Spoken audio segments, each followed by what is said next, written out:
It has always been the pinnacle of our achievements, the fruition of years and years of hard work and non-stop innovation, a beautiful obsession to simplify everyday life for billions of galaxy dwellers using only the most efficient designs possible. But we cannot just stop there. First, they take the dinglebop and they smooth it out with a bunch of schleem. Do you understand? I do. The schleem is then repurposed for later batches. Do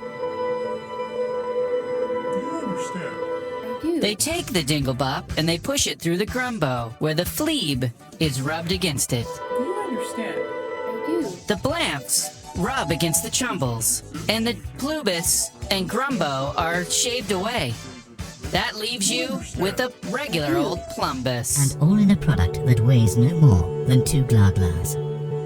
We created a new standard for what we believe is our best plumbus yet. The bedroom is the correct place of making love. To make love anywhere else would set a bad example and promote the spread of anarchy. I often would sit wondering, what does it mean to be normal? I mean, it's arbitrary and different from place to place, and often I would observe this manner by which we try to cover our true motives and real tendencies with language forms and jargon and gestures and perhaps some robotic phrases that we just repeat to each other. I mean, they obviously look a bit weird, and a lot of them absurd. Status, social belonging, the consensus we form and what is real and what is not, what is considered normal and what is acceptable and what is taboo. All our forms of interactions somehow show themselves to be just a more painted version of our same animalistic tendencies with just some pizzazz. Where do all these things we hide go? How do they resurface? Do we really overcome ourselves?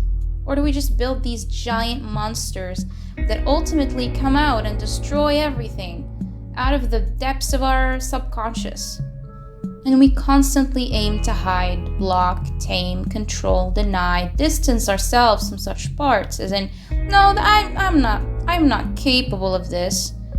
And just like a person who wants to encounter his deepest suppressed shadows in a safe environment, that's what we do when we go for art. And I don't think there's any art that expresses our horrid parts of humanity better than the eroguro nansenso genre.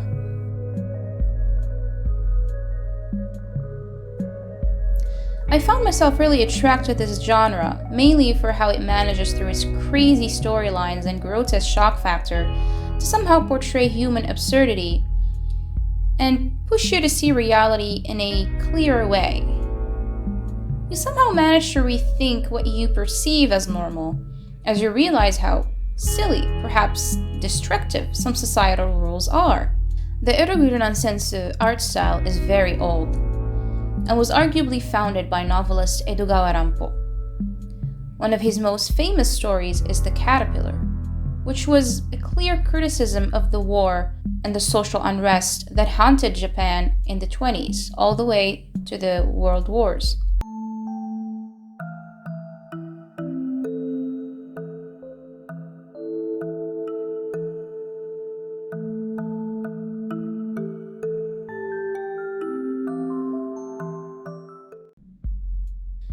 And in the manga, you really see human psyche in its most raw element.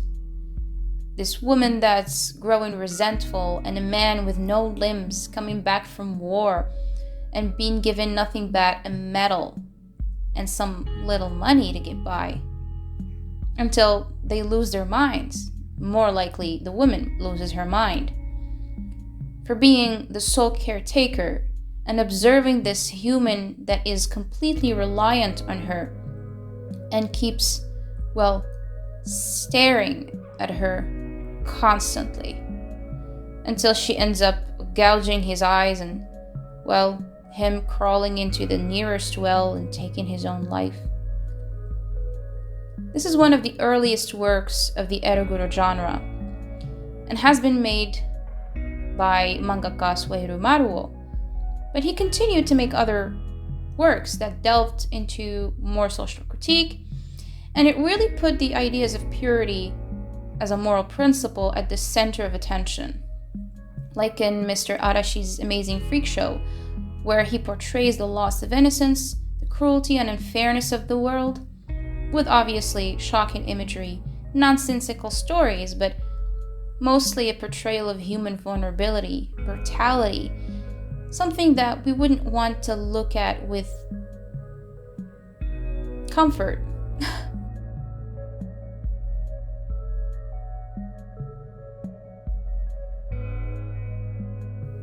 So you find yourself digging your own existential wormhole by going through this art of absurdity.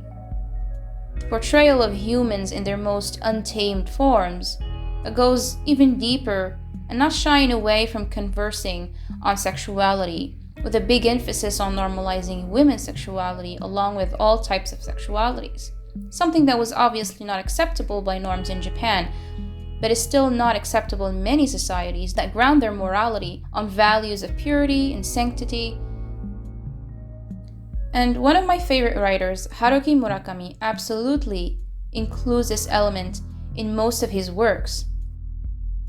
I know a lot of people find his art to be a little way too grotesque and way too outlandish, but I honestly find it to be so in the element of the eroguro that it really makes sense for his stories to go above and beyond to shock you and push you to question the meaning behind his stories. 1Q84 or 1984, one of my favorite of his novels, is filled with outlandish plots and grotesque sexuality that would make your stomach turn a little. But he manages to make them sound like some lucid dream where for a moment it just makes total sense. Well, until you wake up. I found myself becoming more aware of the outlandish realities I live in, so it sort of pushes you to see some weird parallels to reality where you stop and say, wait, this actually makes sense. Throughout all of these novels, you see the theme of absurdity come up over and over again. But undeniably, Kafka on the Shore takes the cake on this one, where he takes the Oedipus complex and flips it on its head and gives it ketamine's. It's these storylines, in my opinion, that break your expectation wall and open your mind to new ways of perceiving the world. It feels like an opportunity to grow and notice that maybe your lens by which you perceive the world has some dirt on it, some blurriness that perhaps needs some cleaning. I know I can't talk about the eroguro genre without mentioning the most known artist at the moment by it, Junji Ito.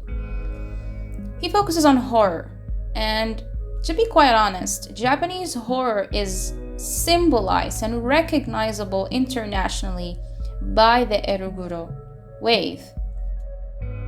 Junji Ito is indeed a mangaka that I really like for his, again, portrayal of human absurdity, societal absurdity, criticism of social conformity and norms that affects the human psyche in ways that only the eroguro genre can truly express through their crazy plots, and they somehow manage to speak to the audience, and the audience find it attractive and relatable. Of course, I'm just speaking from personal preference and what I like and prefer and find a lot more interesting as a way to express human nature, and what I would define as an encounter with one's deepest and darkest secrets. To me, this type of art is really soothing and balances your mind, especially if you've lived or been living in a society that instructs you since childhood on conformity. One doesn't truly learn to be an individual separated from the norms and rules, and grows with a lot of unconscious suppression of everything that goes against the norms. I find that this type of art, one that we label as deviant art, to me feels like a good, true portrayal of what we aim to hide and suppress, and encountering it and meeting it, to me feels like meeting this hidden monster that would snap at you and show itself in more vicious ways. And so it's a door to question your psychological well-being by putting parallels to what you are seeing in this art form into the real world.